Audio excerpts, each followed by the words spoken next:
आगच्छन्तु विद्यार्थिनः संस्कृत वर्णमाला पठामः। और जो संस्कृत का प्राण है उसी वर्णमाला के हम माहेश्वर सूत्रों को जानेंगे बच्चों। इसके अलावा संस्कृत में कितने वर्ण हैं, किस प्रकार के वर्ण हैं, उनका परिचय जानेंगे। पुनः सर्वेषां स्वागतम बच्चों। और देखते हैं माहेश्वर सूत्रों को और वर्णाश्च।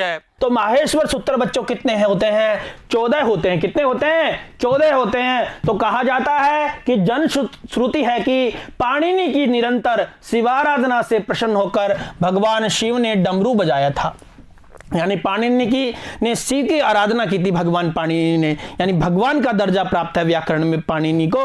और उसी पाणिनि ने निरंतर शिव आराधना की थी और उसी से प्रसन्न होकर शिव ने क्या था? डमरू बजाया था। और इसी से ये 14 माहेश्वर सूत्र निकले हैं। जो ये 14 माहेश्वर सूत्र है ना बच्चों, हल तक ये निकले हैं इसी से। अतः इनको शिव सूत्र जाल भी कहते हैं या कहा जाता है बच्चों। इसके बारे में एक प्रसिद्ध श्लोक है, नृतावशान नटराज राजो ननाद ढक्कम नव पंचवारम उर्दर्तु काम सनकादि सिद्धान एतद् विमर्शे शिव सूत्र जालम। यानी नृतावशाने नटराज राजो ननाद डक्काम 9 पंचवारम। ये 9 पंचवारम यानी 9 + 5 यानी 14 बार ये डमरू बजाया था। और इसी से जो ये शिव सूत्र जाल है यानी माहेश्वर सूत्र ये निकले थे। कौन से? आ ई ऊण रील री का ए ओंग आई ओच हय वरट लण यम गणनम जब यहाँ गढ़ दस जब गढ़ दस खप चट थ चट तौ कपया सस सर हल। यानी आ ई ऊण रील री का ए ओंग आई ओच हय वरट लण यम गणनम जब यहाँ गढ़ दस जब गढ़ दस खप चट थ चट तौ कपया सस सर हल। यानी बच्चों ये माहेश्वर सूत्र है। भगवान शिव ने जब डमरू बजाया था, ननाद नृतावसान नटराज राजो ननाद डक्काम 9 पंचवारम उर्धर्तु काम सनकादि सिद्धान एतद् विमर्श शिव सूत्र जालम। यानी जो नृतावसाने यानी यानी नाचने के बाद में भगवान शिव ने क्या किया? नटराज राजो यानी भगवान शंकर ने ननाद डक्काम 9 पंचवारम, ननाद यानी ननाद किया, बजाया, डक्काम यानी डमरू को 9 पंचवारम यानी 14 बार बजाया था। और उसी से ये सूत्र निकले हैं। तो मेरे साथ में एक बार आप उच्चारण करेंगे, बोलो ई ऊण रील री का ए ओंग आई ओच हय वरट लण है यह वैरट लण यम गणनम जब यो गढ़ धस जब गढ़ धस ख प छ ठ थ च ट त व क प य स र और हल। और ये 14 माहेश्वर सूत्र कहे गए हैं। अब बच्चों हम क्या पढ़ेंगे? बच्चों जब संधि पढ़ेंगे, प्यारे बच्चों जब संधि पढ़ेंगे तो जो यण संधि हुई, जैसे मान लो, अब हमको पता रहना चाहिए कि मैंने ये क्यों बताए हैं। तो यण संधि जब पढ़ेंगे तो यण का अर्थ होता है य व र ल और उसमें एक आता है इक। क्या आता है? इक। ई उ री और द्री। ये देखो, अब इनको हम इन माहेश्वर सूत्रों से, जैसे इक कहा तो आपको इतना समझ जाना चाहिए, इक का मतलब जो अंतिम वाला तो हमको सब में छोड़ना है बच्चों, अंतिम वाले को तो हमको लेना ही नहीं है वर्णों में। ये देखो, इनको सबको नहीं लेना है प्यारे बच्चों। और उसी प्रकार से, है ना, अब ये समझो आप। तो ये इक में क्या होता है? जैसे ई उ री और ली कै तक, ई से लेकर कै तक, तो कितने वर्ण हुए? 4 वर्ण हुए बच्चों। तो इक का मतलब जाने कौन से? ई उ री ली, ई उ री ली। उसी प्रकार से देखो, अब उसने कहा यण, उसने क्या कहा? यण। अब यण में आपको कितना समझना चाहिए कि ये से लेकर ण तक, ये से लेकर ण तक। तो यण में ये तो हो गया इक, और ये क्या है? यण। यण में हमको इतना समझना चाहिए प्यारे बच्चों कि यह व र और ल, ण को लेना ही नहीं है। तो क्या बना? यह व र ल। उसी प्रकार से जैसे अगला आएगा, उसमें जैसे अगली संधि आएगी इसके बाद में अयादि संधि, तो अयादि संधि में कहेगा एचो अयवायावह। एचो, एच क्या होता है बच्चों? देखो इसमें समझो, समझने की कोशिश करो। एचो यानी एचो, ए ओ यानी ए से लेकर के च तक, ये से लेकर के च तक। तो एच का मतलब क्या हुआ? ए ओ आई और औ। तो बच्चों समझो, ए ओ आई और औ, इस प्रकार से। उसी प्रकार से आएगा आगे अदेंग गुण है, अत को एंग गुण हो जाता है। उसी प्रकार से जैसे आप समझो बच्चों, इतनी जैसे इक कह दिया किसी ने, तो इक में क्या आएगा? यहां डबल नहीं है बच्चों, एक ही है ना, ई उ री री। उसी प्रकार से किसी ने कह दिया कि अल, अल में क्या होता है? तो अल में ये सारे आ जाएंगे। अल में क्या होगा? सारे आ जाएंगे, यानी ऐसे लेकर के ल तक स्वर और व्यंजन पूरे आ जाएंगे। उसी प्रकार से अच्स्वराः, एक सूत्र है अच्स्वराः, यानी अच, ऐसे लेकर के च तक, ऐसे लेकर के च तक वो क्या होते हैं? स्वर होते हैं। उसी प्रकार से हल, ऐसे लेकर के अंतिम लय तक क्या होंगे? व्यंजन होंगे बच्चों। तो अच्स्वरा हल, हल व्यंजन, हल ऐसे लेकर के जितने भी सारे अंतिम तक है ना, ये हल व्यंजन, और अल में ये पूरे आ जाएंगे। तो इसी प्रकार से हमारे स्वर कितने हो गए? 1 2 3 4 5 6 7 8 और 9, यानी महेश्वर सूत्रों के अनुसार स्वर कितने हुए प्यारे बच्चों? 9 हुए। क्या हुए? 9 हुए। उसी प्रकार से माहेश्वर सूत्रों के अनुसार व्यंजन कितने हुए हम देख लेते हैं। हल 1 2 3 4 5 6 7 8 9 10 11 12 13 14 15 16 17 18 19 20 21 22 23 24 25 26 27 28 29 30 31 32 और 33। इसके अलावा है कि डबल बार आवर्ती हुई है बच्चों। यहाँ है कि क्या हुई है? डबल बार आवर्ती हुई है। देखो है कि डबल बार आवर्ती कहाँ हुई है? देखो ये है, ये है, तो इस कारण से हमारे व्यंजन कितने हुए? 33 व्यंजन हुए। इस प्रकार से माहेश्वर सूत्रों के अनुसार 9 स्वर हुए और 33 व्यंजन हुए। तो बच्चों देख लेते हैं इनको एक साथ भी। तो माहेश्वर सूत्रों के अनुसार कितने व्यंजन हुए? स्वर 9, ए ई उ री री, ए ओ आई और औ। इनके बारे में हम देखेंगे भी। और उसी प्रकार से व्यंजन हो गए, देखो ये 25 4 29 और 4 33। तो वापस हम माहेश्वर सूत्रों की ओर चलते हैं बच्चों। इनके बारे में हम विस्तार से चर्चा करेंगे। चूंकि इन माहेश्वर सूत्रों में सभी अक्षरों का उल्लेख किया जाता है, अतः माहेश्वर सूत्रों को अक्षर समन्वय भी कहा जाता है, यानी अक्षरों का आधार कहा जाता है बच्चों इनको। प्रत्याहारों का निर्माण माहेश्वर सूत्रों से ही होने के कारण इन्हें प्रत्याहार सूत्र भी कहा जाता है प्यारे बच्चों। यानी प्रत्याहार सूत्र भी इन्हीं से बना होता है, यानी प्रत्याहार जो 44 प्रत्याहार होते हैं वो इन्हीं से बने होते हैं। जैसे बच्चों इनमें प्रारंभ के 4 सूत्र क्या हैं? स्वर विधायक यानी अच संबंधी, तथा अंतिम 10 सूत्र क्या हैं? व्यंजन विधायक, यानी शुरू के 4 सूत्र हैं जो ए ई उण रील रीका ए ओंग आई ओच, जो ये 4 सूत्र हैं वो स्वरों के हैं। इसके अलावा जो अंतिम 10 हैं वो व्यंजन संबंधी है प्यारे बच्चों। आइए देखते हैं आगे। माहेश्वर सूत्रों के अंतिम वर्ण अर्थात यथा अ ई उण में ण, मैंने बता दिया आपको, रील रीके में क आदि की संज्ञा होती है, अर्थात एशाम अंत्या इतः, यानी जो अंतिम शब्द होता है, हलंत जो इनका अंतिम वर्ण होता है सूत्रों का, उसका लोप हो जाता है प्यारे बच्चों। लण जो सूत्र है उसमें जो लण का एक लण है और इसमें लय में ए मिला होता है बच्चों, और इस लय का ए हो है उसका भी क्या हो जाता है? लोप हो जाता है बच्चों। यानी लण का जो लण है ना ये, इसका ए का भी इसमें लोप हो जाता है। ये अपवाद है इसलिए मैंने बताया बच्चों आपको। आइए आगे देखते हैं। शेष सभी व्यंजनों में आकार केवल उच्चारण के लिए है। शेष सभी जो व्यंजन हैं उनमें जो उच्चारण होता है, यानी जो ये व्यंजन है सारे, जैसे में ए मिला हुआ है तो ये केवल क्या है? उच्चारण के लिए प्यारे बच्चों। किसके लिए है? उच्चारण के लिए है। तो इन सभी इस संज्ञाओं का प्रयोजन प्रत्याहार का निर्माण है, यानी इन सभी इस संज्ञाओं का क्या है? प्रयोजन प्रत्याहार का निर्माण है प्यारे बच्चों। आइए आगे देखते हैं।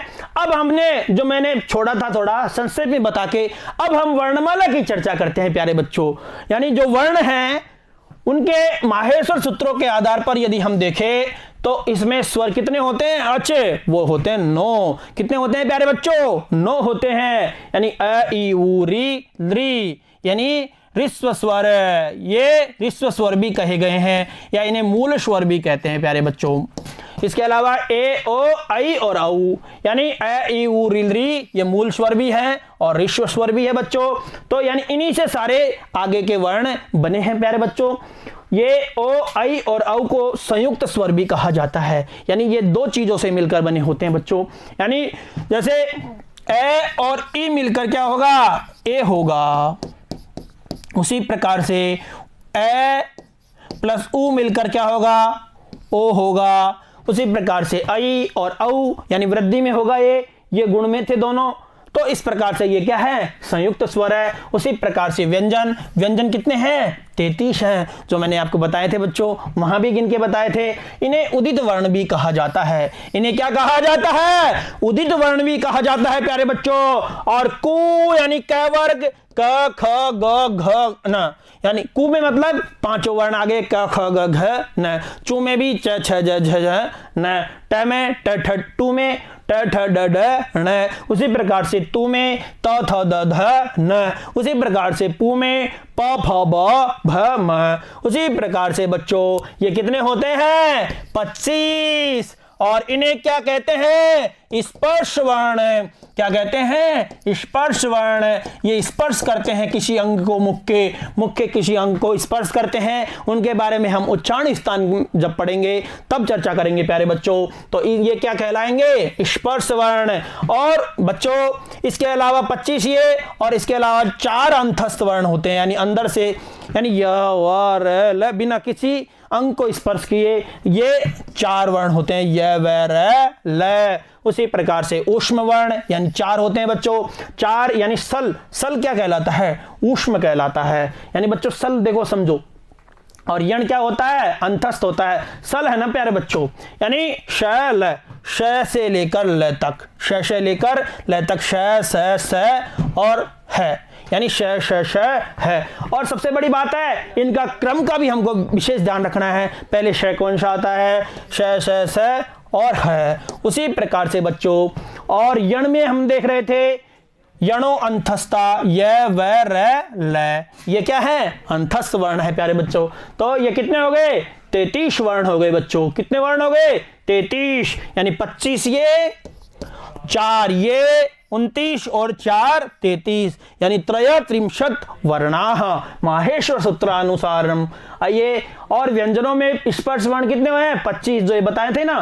तो इनके बारे में मैंने लिखा है कु चू टू तू और पू में ऊ की इच संज्ञा हो जाती है। अतः इन्हें, यानी ऊ की क्या हो गई? इसमें कु में ऊ की इच संज्ञा होगी और क्या बचता है, और इन्हें क्या कहते हैं? उदित वर्ण भी कहा जाता है। इन 25 वर्णों से उच्चारण, इन 25 वर्णों के क्या है? उच्चारण तालु आदि उच्चारण स्थानों का स्पर्श होता है, अतः इन्हें स्पर्श वर्ण भी कहा जाता है। मैंने बता दिया बच्चों।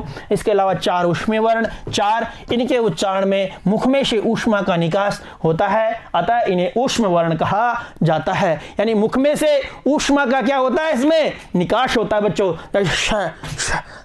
है आप देखना मुंह को हाथ लगा के, यानी हवा यानी ऊष्मा निकलेगी आपके अंदर से। उसी प्रकार से अंतस्थ वर्ण, इनके उच्चारण में वायु मुख से बाहर नहीं निकलकर अंदर ही विद्यमान रहती है, जैसे य व र ल, तो इनमें अंदर ही विद्यमान रहती है, अतः इन्हें अंतस्थ वर्ण कहा जाता है प्यारे बच्चों। आइए आगे देखते हैं। इसके अलावा 3 संयुक्त व्यंजन है, संयुक्त वर्ण है बच्चों। 3 संयुक्त वर्ण में जैसे क और श मिलकर के, क और श मिलकर के ये श बनता है बच्चों। कई बार आप टाइप करते हो या लिखते हो तो क और श को मिलाओगे तो ये श अपने आप बन जाता है। उसी प्रकार से तय और र प्लस इसमें त्र हलंत वाले हैं देखो सारे, और इसमें जब ए मिलाएंगे ना तो ये श हो जाएगा पूरा। उसी प्रकार से त्र में ए मिलाएंगे तो पूरा हो जाएगा त्र। तो बच्चों त्र, तय और र से मिलकर ज जय प्लस य से मिलकर, इसी प्रकार से ये 3 संयुक्त वर्ण है। इन वर्णों को स्वतंत्र वर्ण नहीं माना जाता है, ये 2 वर्णों के संयोग से का मात्र है, अतः इनकी गणना वर्णमाला में नहीं होती है। यानी 2 वर्णों के मेल से बनता है बच्चों ये, देखो ये, इसलिए इनको स्वतंत्र वर्ण नहीं माना जाता है, इसलिए वर्णों में इनकी गणना नहीं होती है। प्यारे बच्चों, आइए आगे देखते हैं। अब हमने माहेश्वर सूत्रों के अनुसार वर्णमाला का अध्ययन कर लिया। आइए पाणिनि के अनुसार, पाणिनीय शिक्षा के अनुसार कुल वर्ण कितने हैं? 63 या 64, यानी त्रिषष्टि चतुष्षष्टि व वर्णा, यानी त्रिषष्टि यानी 63 या 64 वर्ण होते हैं पाणिनि शिक्षा के अनुसार। आपको किसी परीक्षा में मिलता है तो 64 ऑप्शन है तो 64 सही होगा, और इसके अलावा 63 का ऑप्शन है तो आपको 63 करके आने हैं। तो इनमें 21 या 22 तो क्या है? स्वर। यहाँ कंफ्यूजन है, यहाँ 63 64 क्यों हो रहे हैं? क्योंकि यहाँ 21 भी मान लेते हैं कई बार, और कई बार स्वरों को 22 भी मान लेते हैं, द्वाविंशति। इसके अलावा व्यंजनों की संख्या फिक्स है, 42 व्यंजन माने गए हैं। कितने व्यंजन माने गए हैं प्यारे बच्चों? 42, द्विचत्वारिंशत्। तो आइए स्वरों की चर्चा करते हैं। स्वर कितने हैं? 21 या 22। तो ए, ई, उ और री, ये कितने हैं? ये 3 प्रकार के होते हैं। ऋष्व होते हैं, दीर्घ, ये दीर्घ बच्चों ऐसे आएगा। तो ऋष्व, दीर्घ और प्लुत, यानी जो 4 हैं बच्चों, 1 2 3 4, इनके 4 प्रकार के होते हैं ये, यानी 4 ऋष्व भी होंगे, दीर्घ भी होंगे। 4 और 4 8 और 4 12, कुल कितने हो गए? 12। मैं बताऊंगा अभी आपको। उसी प्रकार से लृ का क्या है? लृ का केवल एक ही, यानी यह ऋष्व होता है, यानी 1 भी मान लेते हैं इसको और 2 भी मान लेते हैं, यानी अलग अलग विद्वानों का अलग अलग मत है। तो 12 1 13, या 12 या 2 14 होते हैं। उसी प्रकार से प्लुत में ये ऋष्व तो होते ही नहीं है, ये दीर्घ होते हैं बच्चों, यानी ये दीर्घ होते हैं, और दीर्घ होते हैं तो 4 हैं, और 4 का 2 से गुणा करेंगे तो 8 बनेगा बच्चों। कितने बनेगा? 8। तो 14 और 8 22, या इसको 1 मानेंगे तो 21 या 22। आइए इनको मैं एक साथ आपको अच्छे से समझा देता हूं बच्चों। ऋष्व, दीर्घ और प्लुतः, दीर्घाः प्लुताः।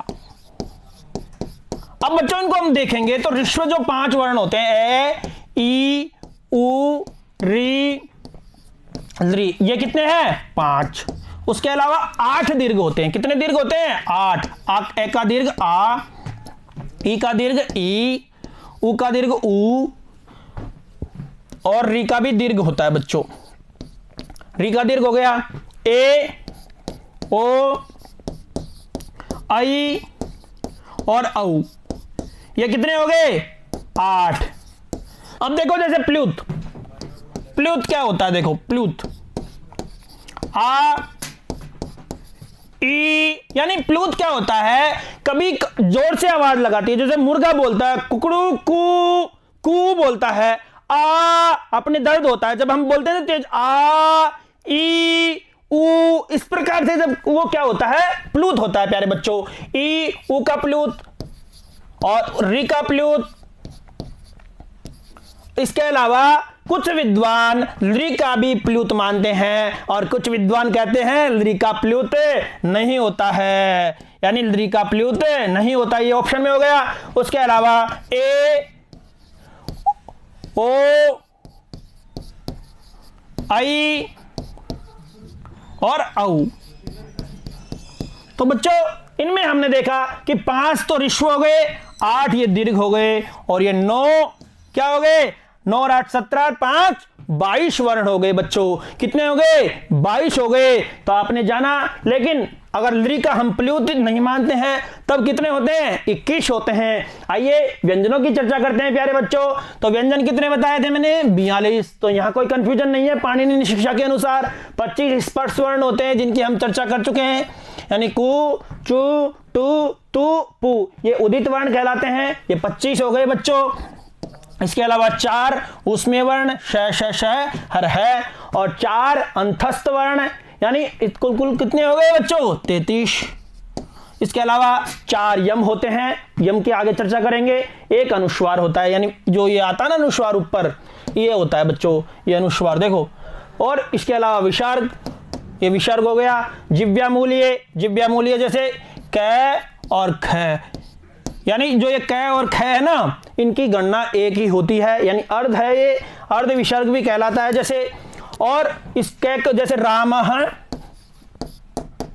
प्लस करोति, रामः करोति। अब यहां विसर्ग के बाद में क्या है, क है, तो यहां इस विसर्ग के स्थान पर क्या हो जाएगा, रामः करोति। आधा क्या बोलता बच्चों, यहां अर्ध क, तो रामः करोति, तो एक जिव्यामूल्य हो गया। उसी प्रकार से बालकः पठति।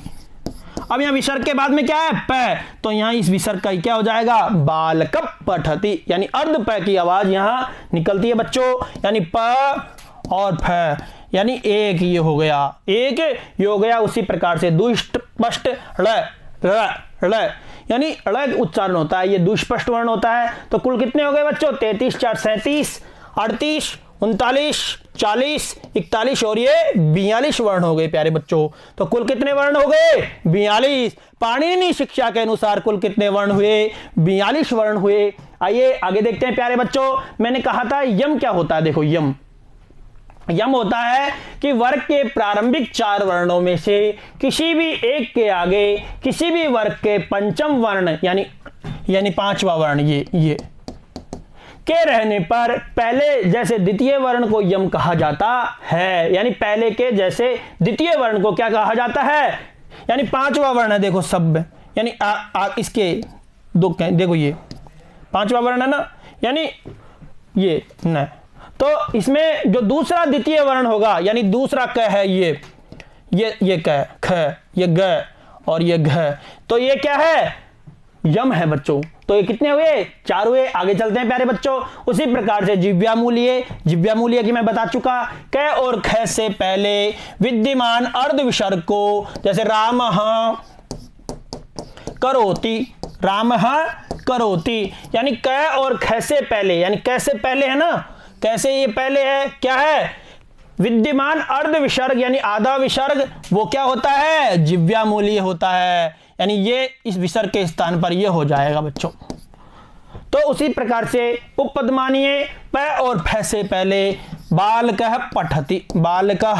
पठति, यानी पठति प से पहले क्या है, विसर्ग है, और इसी विसर्ग का ये क्या हो जाएगा, उपपदमानीय हो जाएगा। तो जिव्यामूल्य जाना, उपपदमानीय जाना प्यारे बच्चों। तो इस प्रकार से ये जो हमने वर्णों की चर्चा की, पाणिनि शिक्षा के अनुसार कितने वर्ण हुए, 63 या 64, उसमें 21 या 22 स्वर। इसके अलावा जो वर्ण व्यंजन होते हैं वो 42 होते हैं। कुल जोड़ेंगे तो 63 या 64 वर्ण हो गए। उसी प्रकार से जब माहेश्वर सूत्रों के अनुसार हम जब पढ़ेंगे तो 9 और 33 यानी 42 वर्ण होते हैं बच्चों। तो ये आपको याद रखना है। ये जो हमने सामान्य चर्चा की माहेश्वर सूत्रों के बारे में मैंने बताया, याद रखने बच्चों। अ ई ऊण रील रिका ए ओंग आई ओच हयवरट लण यम गणनम जब गड़दस जब गड़दस खप चटथ चटतौ कपया ससर हल। इनके बारे में हमने बच्चों अच्छे से पढ़ा। ये आपके संधि में भी काम आएंगे बच्चों, तो आपको थोड़ा इनका ध्यान रखना है। यानी अण अण कह दिया तो ए से लेकर न तक, लास्ट अंतिम की हम लेते नहीं है, इसलिए ए ई उ अण में हुआ। तो बच्चों ये भाग आपके अच्छे से समझ में आया होगा। इसी आशा और विश्वास के साथ हम अगले भाग के साथ में फिर से मिलते हैं। धन्यवाद। नमो नमः।